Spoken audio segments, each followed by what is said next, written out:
नमस्कार दोस्तों, आप सभी का स्वागत है सूर्य नर्सिंग सब में। उम्मीद करता हूं साथियों आप सभी स्वस्थ होंगे, मस्त होंगे। तो दोस्तों आज का जो ये वीडियो है एम्स बीएससी नर्सिंग वाले जितने भी छात्र छात्राएं हैं उनके लिए काफ़ी महत्वपूर्ण होने जा रहा है दोस्तों, क्योंकि इस वीडियो में हम एक बहुत ही महत्वपूर्ण क्यूरीज के ऊपर बात करने वाला है जो कि आप सभी के जो है कॉमन डाउट्स हैं उस पर दोस्तों आज हम चर्चा करेंगे। तो इसके लिए जितने भी हमारे एम्स के प्यारे प्यारे भाई बहन हैं आप सभी इस चैनल से जुड़ जाइएगा, क्योंकि आपको आगे भी काउंसलिंग से जुड़ी जो हर एक अपडेट है वो इस चैनल पे फ्री ऑफ कॉस्ट बिल्कुल मिलेगा। सबसे पहले हम बात करते हैं एम्स बीएससी नर्सिंग 2026 का जो रिजल्ट है उस पर हम आज बड़ी चर्चा करेंगे। यानी एम्स बीएससी नर्सिंग 2026 से जितनी भी जुड़ी आपकी और डाउट है वो आज की इस वीडियो में क्लियर होने वाली है, ठीक है। तो आप मेक श्योर रहिएगा कि आज की इस वीडियो में आपका एक भी जो है डाउट नहीं बचने वाला है। तो साथियों हम सबसे पहले आज जो हम बात करेंगे जो कि आपका आप सभी के तमाम छात्र छात्राओं का क्यूरीज भी है। जो सबसे पहला है कि लिस्ट में रोल नंबर नहीं है, यानी लिस्ट में रोल नंबर नहीं है। यानी कल ही के दिन 4 जुलाई को आपका जो है एम्स बीएससी ऑनर्स नर्सिंग का जो है रिजल्ट आउट हुआ है, जिसमें सिर्फ जो है लड़कियां ही फॉर्म भरी थी। यानी एम्स से जो बीएससी नर्सिंग है वो सिर्फ लड़कियां ही कर सकती हैं, और जो टोटल एम्स की जो संख्या है वो 19 एम्स है। तो 19 एम्स में अगर एडमिशन लेना चाहते हैं तो उसमें सिर्फ जो है लड़कियां ही एडमिशन ले सकती हैं। गर्ल्स कैंडिडेट जो है इस एग्जाम में पार्टिसिपेट की थी उनका रिजल्ट आ गया है। अब रिजल्ट जो आया है एम्स बीएससी नर्सिंग का वो काफ़ी रिजल्ट जो है यूनिक आता है। यानी जो पहले बच्चे इस एंट्रेंस एग्जाम में बैठे होंगे वो सस्पिशन में होंगे। अब सस्पिशन में क्या होंगे कि भैया हमने तो एग्जाम दिया था लेकिन जो लिस्ट आया है, जो एम्स बीएससी नर्सिंग का जो लिस्ट जारी हुआ है उसमें हमारा रोल नंबर ही नहीं दिखा रहा है। क्या इसका मतलब हम क्वालिफाई नहीं है? तो हमारे आगे क्या होगा? तो साथियों मैं सबसे पहले बता देता हूँ, लिस्ट में रोल नंबर नहीं है इसका मतलब ये है कि आप जो है उस एंट्रेंस एग्जाम को क्वालिफाई नहीं किए हैं, ठीक है। हालांकि बोर्ड जो है ये आपसे नहीं बताता है कि क्वालिफाइंग मार्क कितना है, लेकिन उन्हीं छात्र छात्राओं का लिस्ट में रोल नंबर आता है जो कि काउंसलिंग के लिए एलिजिबल होते हैं। तो आपका लिस्ट में रोल नंबर नहीं है तो इसका मतलब ये है कि आप काउंसलिंग में पार्टिसिपेट नहीं कर सकते हैं। तो हम आगे क्या करें भैया, उस पर हम चर्चा करेंगे। तो सबसे पहले जिन भी छात्र छात्राओं का लिस्ट में रोल नंबर है उनको सूर्य नर्सिंग सब की तरफ से बहुत बहुत बधाई, शुभकामनाएं। और जिन छात्र छात्राओं का लिस्ट में रोल नंबर नहीं आया, हिम्मत नहीं हारना है, ठीक है। देखिए बहुत ऐसे छात्र छात्राएं होते हैं, मेहनत तो हर एक छात्र छात्राएं करते हैं, लेकिन दोस्तों एक बीच में जो है ना किस्मत आ जाता है। होता है बहुत बार ऐसा कि आप सक्सेस के करीब आके भी लौट जाते हैं, तो वहाँ पे जो है किस्मत जो है ना आपका साथ नहीं दे रहा है भाई। तो आपको हार नहीं मानना है। जिनका भी लिस्ट में रोल नंबर नहीं है उनको हार नहीं मानना है। मैं आगे भी आपको अपॉर्चुनिटी बताऊंगा कि भैया हम आगे क्या कर सकते हैं, उस सब पे हम बात करने वाले हैं। तो मैंने सबसे जो पहला चीज़ था कि लिस्ट में रोल नंबर नहीं है, इसका मैंने आपको जवाब दे दिया है। दूसरा चीज़ क्या है दोस्तों कि वेरी हाई रैंक है।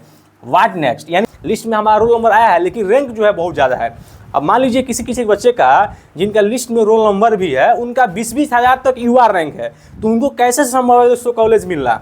जो बच्चे यूआर कैटेगरी से बिलोंग करते हैं उनको तो ऐसे ही वो बाहर हो जाएंगे, तो वो आगे क्या करेंगे? उसके बाद बहुत ऐसे छात्र छात्र जो ST SC वाले बच्चे हैं उनका भी 20,000 22,000 तक रैंक है, तो उनको बहुत ही कम संभावना है दोस्तों कॉलेजेस मिलने के लिए। तो उनको आगे क्या करना चाहिए? तो उनको आगे दोस्तों क्या क्या करना चाहिए मैं आपको बताता हूँ। आगे आपके पास एक PGI MER करके एंट्रेंस एग्जाम होता है, वो भी जो है सिर्फ लड़कियों के लिए होता है, ठीक है। मैं आपको बता रहा हूँ जो छात्र छात्राओं का लिस्ट में तो रोल नंबर है लेकिन उनका जो रैंक ज़्यादा है तो उनको क्या करना चाहिए। और आपका रैंक 12,000 तक भी है ना तो दोस्तों आप संभावना रखिए कि आपको जो है कॉलेजेस उसमें मिल जाएगा, लेकिन ज़्यादा है तो आपको क्या करना चाहिए? एक PGI MER का एंट्रेंस एग्जाम होता है, उसका आप प्रिपेयर कर सकते हैं, उसको दे सकते हैं। उसके बाद एक MNS का होता है। अगर आपका नीट में अच्छा खासा रैंक आ रहा है, 400 प्लस नंबर आ रहा है, 350 प्लस नंबर आ रहा है, तो आप इस एग्जाम में पार्टिसिपेट कर सकते हैं। उसके बाद दोस्तों PGI MS का भी एंट्रेंस एग्जाम होता है, इसमें भी आप पार्टिसिपेट कर सकते हैं। इसके अलावा और भी सारे अपॉर्चुनिटी हैं, जैसे कि आप आगे ड्रॉप ले सकते हैं या पार्शियल ड्रॉप, इस पर भी हम आगे चर्चाएं करेंगे। लेकिन ये जो 3 चीज़ें आपको दिख रही है, 3 एंट्रेंस एग्जाम जो डिफरेंट एंट्रेंस एग्जाम है, ये सिर्फ लड़कियों के लिए ही है। इसमें आप पार्टिसिपेट कर सकते हैं अगर आपका ज़्यादा रैंक है तो। उसके बाद दोस्तों स्कोर कार्ड डाउनलोड कैसे करें? मान लीजिए जिन बच्चों का लिस्ट में रोल नंबर नहीं आया है तो वो अपना स्कोर कार्ड कैसे डाउनलोड कर सकते हैं? क्या वो अपना स्कोर कार्ड डाउनलोड नहीं कर सकते हैं? आप बिल्कुल अपना स्कोर कार्ड डाउनलोड कर सकते हैं दोस्तों, ठीक है। आज से जो है एम्स आपको दे दिया है, अगर आप क्वालिफाई भी नहीं कर पाए हैं, आपका लिस्ट में रोल नंबर भी नहीं है, तो आप जो है अपना जो स्कोर कार्ड है, मतलब आप कितना जैसे एंट्रेंस एग्जाम में कितना नंबर ला पा रहे हैं, इस सारी चीज़ों को देख सकते हैं। एम्स के ऑफिशियल जो वेबसाइट है वहाँ जाना पड़ेगा। एम्स का ऑफिशियल वेबसाइट क्या है दोस्तों? आप सिंपली सर्च कीजिएगा www.eamsexam .ac.in, ठीक है। ये एम्स का ऑफिशियल वेबसाइट है और आप इसको क्लिक करते हैं गूगल पे तो आप सीधे ऑफिशियल वेबसाइट पहुंचेगा। वहां पे आपको क्या करना है, अपना लॉगिन आईडी और रोल नंबर डाल के आप अपना स्कोर कार्ड जो है डाउनलोड कर सकते हैं। उसके बाद साथ मिनिमम क्वालिफाइंग मार्क क्या है दोस्तों, देखिए मिनिमम क्वालिफाइंग मार्क वेबसाइट पे नहीं बताया जाता है, चाहे एम्स जो है खुद नहीं बताता है क्या है, लेकिन फिर भी ऐसा कई सालों से देखा गया है जिन बच्चों का 50 से कम नंबर होता है ना दोस्तों, आप मान के चलिए इसका जो मिनिमम क्वालिफाइंग मार्क होता है वो 50 नंबर होता है, यानी 50 से अबव जिन बच्चों का नंबर आया होगा उन्हीं का जो है पीडीएफ में नाम होगा, इसके नीचे जिनका नंबर आया होगा उनका पीडीएफ में नाम नहीं होगा। उसके बाद साथियों अदर एग्जाम फॉर एडमिशन, मैंने आपको बता दिया दोस्तों, अगर आपने 2026 में ही ठान लिया कि हमको एडमिशन लेना है और आपका एम्स में नहीं हुआ तो आप इन सारे एंट्रेंस एग्जाम को देख के अपना एडमिशन जो है श्योर कर सकते हैं। इसमें भी आपको थोड़ी मेहनत करनी पड़ेगी, अभी समय भी है दोस्तों, इस पर आप बोलिएगा तो हम इस पर अलग से सेपरेट वीडियो भी ला देंगे। बाकी दोस्तों हम बात करते हैं कि जिन छात्रों का रैंक हाई है उनको नेक्स्ट जो है क्या प्लान करना चाहिए, इसके अलावा अदर प्लान क्या होना चाहिए। तो साथियों अगर आप ड्रॉपर कैटेगरी में आते हैं, ठीक है, एक ड्रॉपर होता है फ्रेशर, यानी 2026 में 12 पास आउट किया उनको फ्रेशर ही बोलते हैं, और वो एग्ज़ाम दिया तो वो लोग तो श्योर है कि अपना एक क्या कर सकते हैं, एक ड्रॉप ले सकते हैं।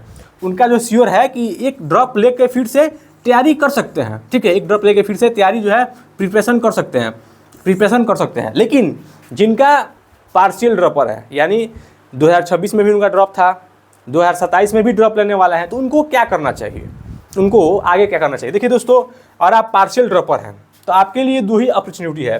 देखिए और आप कितना भी ड्रॉप ले रहे हैं ना दोस्तों, जब आपका सिलेक्शन हो जाएगा तो कोई आपसे ड्रॉप के बारे में नहीं पूछेगा, लेकिन जब आपका सिलेक्शन नहीं होगा, 2-3 ड्रॉप हो गया और सिलेक्शन नहीं होगा तब ये चीज़ आपको जो है काफ़ी रिग्रेट करेगा, ठीक है। तो ड्रॉप लीजिएगा तो बहुत सोच समझ के लीजिएगा और आप हार्डवर्क करने के लिए तैयार हैं, ठीक है, हार्डवर्क करने के लिए तैयार हैं तो आप मेक श्योर जो है ड्रॉप लीजिए। क्योंकि अगर आप देखें तो दिन पर दिन जो है कंपटीशन जो है बढ़ती जा रही है, और नीट से भी ज़्यादा कंपटीशन इसमें है दोस्तों, ठीक है। ये मत सोचिएगा कि नीट इतना कंपटीशन इसमें नहीं है।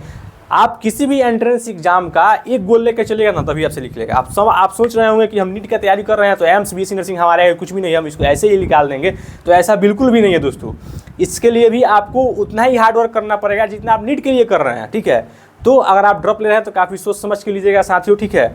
और मैं ये भी बोलूँगा कि ये नहीं होता है कि आप कितना ड्रॉप ले चुके हैं, अगर आपका सिलेक्शन हो जाता है ना दोस्तों गवर्नमेंट कॉलेजेस में, तो फिर वहाँ की जो फीलिंग है वो आपको प्राइवेट कॉलेजेस में, कितना भी आप बड़ा प्राइवेट कॉलेज में चल जाएगा, वो फीलिंग आपको नहीं मिलेगी, एम्स वाली फीलिंग आपको कहीं नहीं मिलेगी, ठीक है। तो इसलिए आप ड्रॉप ले रहे हैं तो बिल्कुल लीजिए, लेकिन हार्डवर्क कीजिए, कंटिन्यूटी मेंटेन रखिए, उसमें लगिए तभी होगा, ठीक है। तो उम्मीद करता हूँ आज का जो हमारा वीडियो है आपको काफ़ी महत्वपूर्ण लगा होगा एम्स से रिलेटेड, और आपको कोई भी डाउट है तो आप हमारे कमेंट सेक्शन के माध्यम से पूछ सकते हैं। बाकी आप हमारे काउंसलिंग के लिए टेलीग्राम चैनल सूर्य नर्सिंग सबको भी ज्वाइन कर सकते हैं। तो मिलते हैं आपसे अगले वीडियो में किसी नए टॉपिक के साथ, तब तक के लिए सुविधा, नमस्कार।